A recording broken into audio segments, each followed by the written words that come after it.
Welcome, Mark, Thank you. to the Apollo and Beyond exhibition at the Technik Museum Speyer. I'm happy that you are here. You are the 75th astronaut or cosmonaut visiting this exhibition and give a lecture.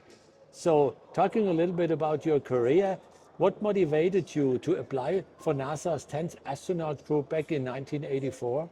Okay, well, I'd always wanted to be an astronaut, so I'd follow the selections. And it was basically the first time I was qualified from a standpoint of background, education, things like that in order to apply. So I applied and I was selected on my first attempt. Oh, that's great, yeah. So in June 84, you were selected. Yeah, you began basic training, and about 1.5 years later, on January 28, 1986, the Challenger disaster occurred. How did that affect you? Did you consider not continue as a future astronaut, to leave maybe the astronaut office? No, actually, I was selected for a mission only 11 months after I was there. And we were training to deploy a tracking and data relay satellite. Then when Challenger occurred, all the crews got rearranged. So my crew, which also had Sally Ride on it, was disbanded, and then we were assigned to other missions several years later after they finished the investigation. What were your duties as a mission specialist in the flight deck during launch and in the middeck during landing aboard Atlantis on your first mission, STS-30? Okay, I was in charge of deploying the Magellan spacecraft. So, you know, the commander is normally the person that runs everything that goes on. But when it comes to the deployment, then the mission specialist, myself, takes over and goes through the checklist and tells the commander, pilot, and the other people that are supporting what to do during that period. So I was just kind of in charge of the deployment of the satellite. And then for the middeck, for reentry, I had no responsibilities. In fact, I asked the commander if I could stay up the last night because I didn't have any duties, and I stayed up for 4.5 hours, and 4.5 hours you go around the world 3 times. So it was the only time in my entire career that I actually had time to look out the window. How did you experience weightlessness after reaching Earth orbit during your first mission, STS-30? Okay, everyone that flies their first time is not sure whether or not they're going to get sick. Yeah. So space adaptation syndrome affects half the astronauts. I felt fine the entire time. On all my missions, I was good. Didn't have any episodes during any of my flights. You just talked about the satellite on that mission. The main task of the mission was to deploy the Magellan Venus probe into space from the payload bay of Atlantis. How should we imagine this, and what was Magellan's mission? Magellan's mission, Venus turns out it's the same size as Earth. Most people think that all the planets closer to the sun are smaller, but it's the same as Earth. But it's 800 degrees on the surface. So you can't send a rover or a person or anything else. And its job was to go circle Venus for several years and understand, are there magnetic fields? What's the terrain like? Was there ever water? I mean, was there erosion? So try to understand that planet, and that's what we've done for, you know, Saturn, Jupiter, Mars, all the planets that we can understand our own solar system. Yeah, you mentioned the other planets. There are 3 missions, like STS-30 with Magellan, STS-34 with Galileo to Jupiter, and STS-41 Ulysses. These were big satellites or probes, and the payload bay is almost 20 meters long from the space shuttle. Were there these probes or these satellites not possible to launch on a rocket? Was it better to fly it on the shuttle and deploy it from the shuttle? Well, I don't know the rationale for which ones went on the shuttle and which ones went, you know, in other rockets.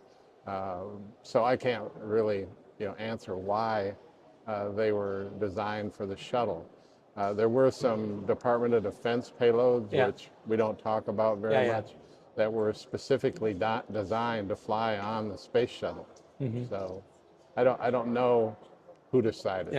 But I think Magellan's size, especially the length, was so big, yeah, that for a rocket, it would be very difficult to launch it on a rocket. And with the shuttle in that ring, and you turn the ring, and then you release it, Right. yeah, Right. it looked pretty easy. Oh, yeah. Were you in charge for the deployment? Yes, I'm the person that flipped the switch to make okay. it deploy. Okay. And so that was my specialty on that flight, was to run the mission during the deploy of the satellite. On your second mission, STS-47, the Spacelab mission Japan, aboard the space shuttle Endeavour, you were mission specialist 1 and payload commander. What were the main objectives as a payload commander? You flew the Spacelab module, and we have the training module of DLR, and we were just in that module. It's also much more spacey than for a mission as only to be on the flight deck or on the mid-deck in the shuttle. Okay. The payload commander was actually invented for the Spacelab J mission. And that's because the whole crew was not named. So we had 2 Americans that were training, and also a backup payload specialist who was not an astronaut. Then we had 3 Japanese astronauts. One of them flew, Dr. Mori, and the other 2 were backups. So we started training 2.5 years before the mission. We didn't need the commander and the pilot at that time, so they said, okay, who's going to be in charge of getting this training completed? And they decided that they invent the position payload commander. On what science experiments the mission Spacelab J was mostly executed? We did 42 different experiments in material science and life sciences. Most of the life sciences payloads were a combination of American and Japanese. Yeah. But the vast majority of them were Japanese scientists, where we were growing crystals. We were doing visual acuity type tests, orientation on the Japanese astronaut. So most of the payloads were the Japanese. On your third mission, STS-64, aboard the Space Shuttle Discovery, you are mission specialist 4. What were the main tasks of the mission? And you executed the test of the SAFER, the simplified aid for EVA rescue. I think this was pretty exciting, floating free outside the orbiter. Yeah, I mean, you got to put that as one of the highlights of my career. Once I was on the team, actually the head of the team that designed it, was a matter of building a self-rescue device, projecting for space station, where you'd have the ability to rescue yourself if you became disconnected, or if there was a tether break or other mechanical problem.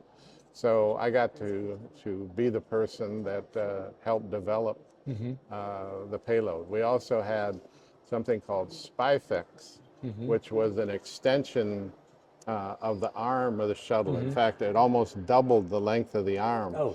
And so we put it in all kinds of different positions to measure what the thrusters did as we got ready for space station. We didn't want to be, impinge on the space station. So they had to figure out what thrusters could be used in order to dock with the space station. And we also had one other, a Spartan. We had a Spartan on board also, which was left up in orbit and retrieved later on.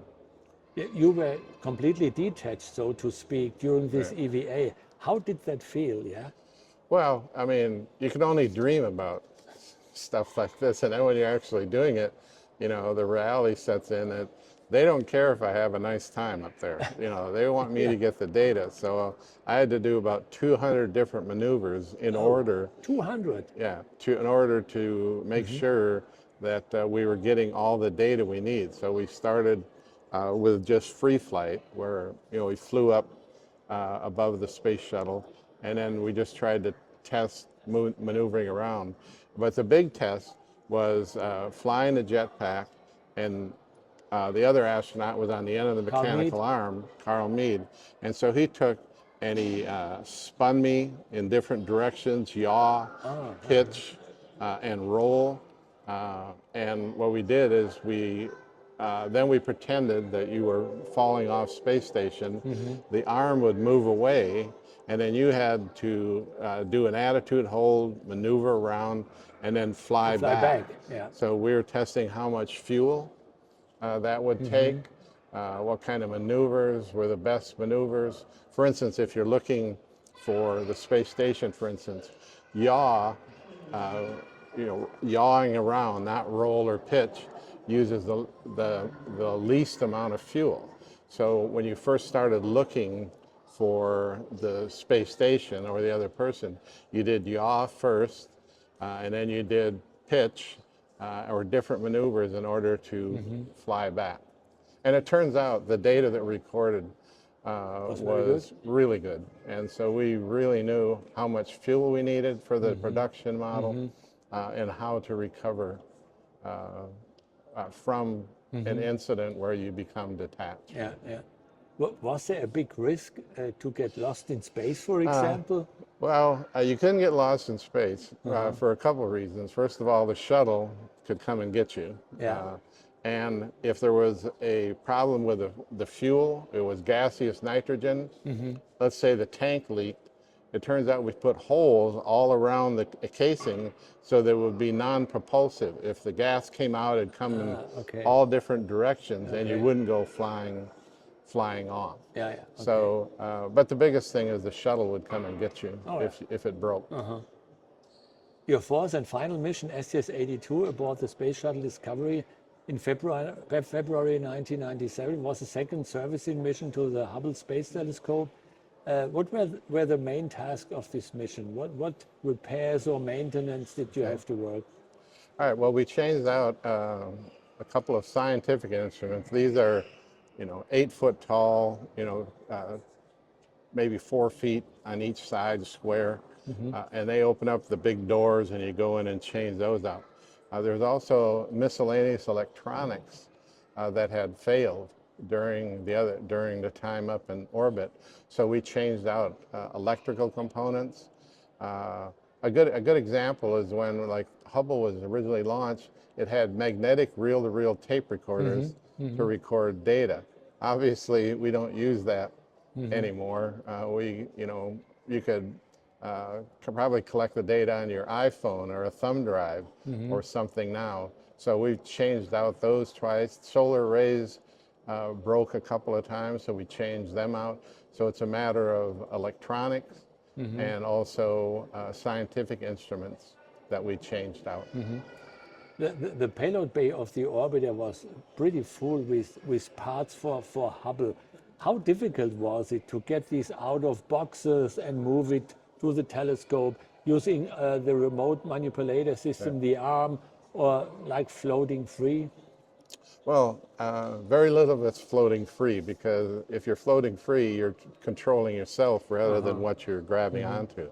So we put a person on the end of the mechanical arm, and then they go over to a box that has a new instrument, and you open it up, you take the instrument out, and then in many cases you once you got the old instrument out of Hubble, you would just kind of park it over in a corner, go get the new instrument, put it in, then grab the old instrument and put it in a storage container. So it's all choreographed. But to do, we did 5 spacewalks. We probably each did 40 spacewalks in the water. In training. In order to train for it. So nothing is a surprise. Everything is, and the water training is very realistic. So we have something that the underwater training, we built a huge pool in order to train for Hubble and for space stations. So and the ISS. That pool is still being used for training, NBL. Yeah. So moving these parts out of the payload bay, there is one advantage: they are weighing nothing in space. Yeah. Right. But from the size to move them, was this very difficult for the more bigger items? No, basically I'd say the equivalent of kind of the feel is no different than picking up a chair.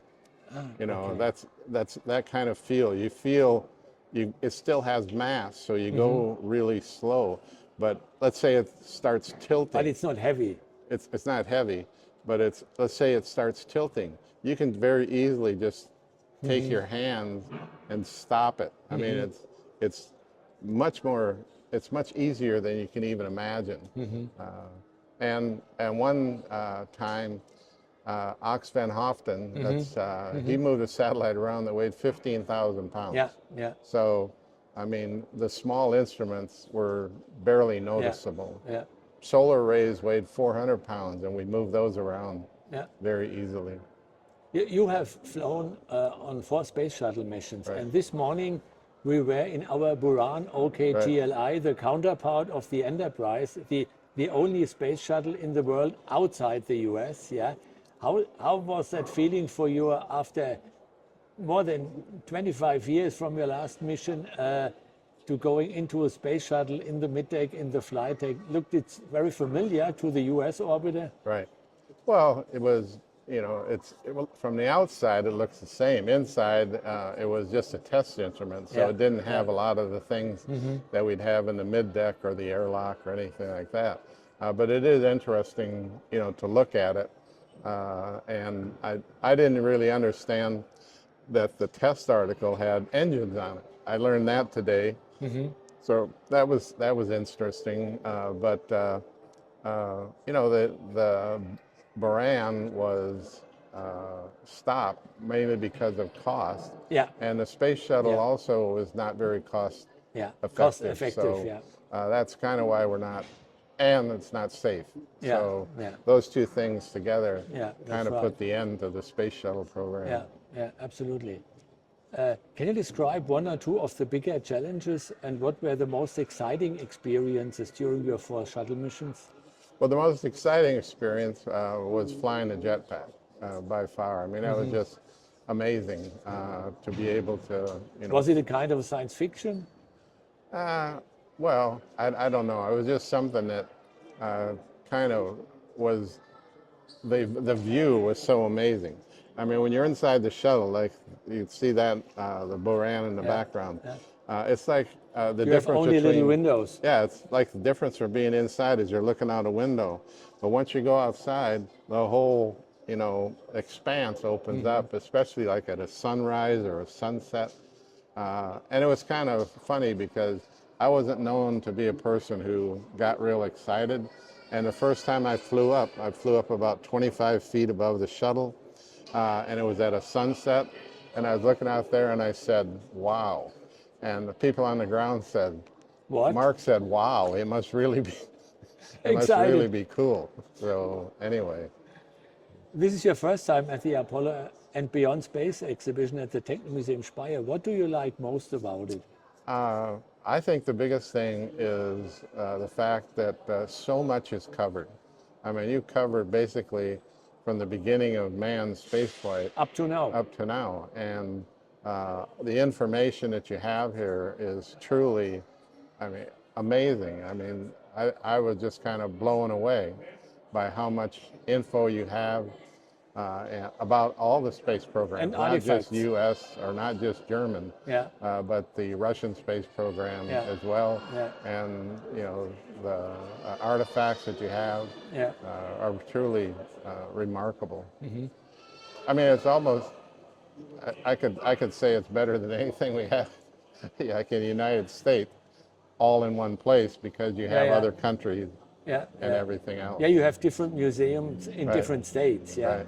And this would be my next question. You know, you are familiar with some space museums in the US and maybe in the world. How would you rate the Apollo and Beyond exhibition? Well, it's unique because of the fact that you've covered so much. All right.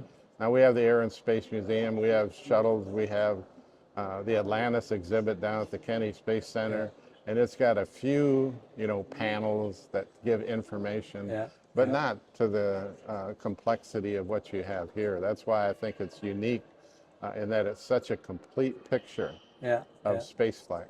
We started with the grand opening in October 2008 with 125 big panels. Now we have around 300.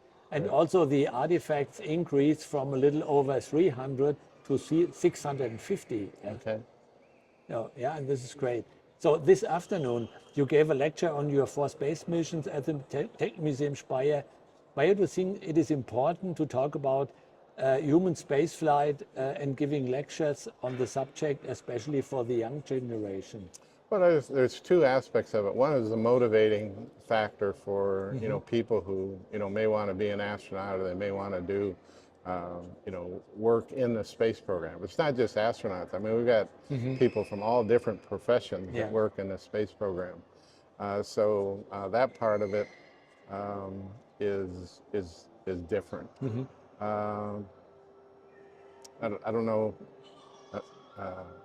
anything else about it. Okay. Mark, thank you very much All right. for the interview, and I enjoyed it very much.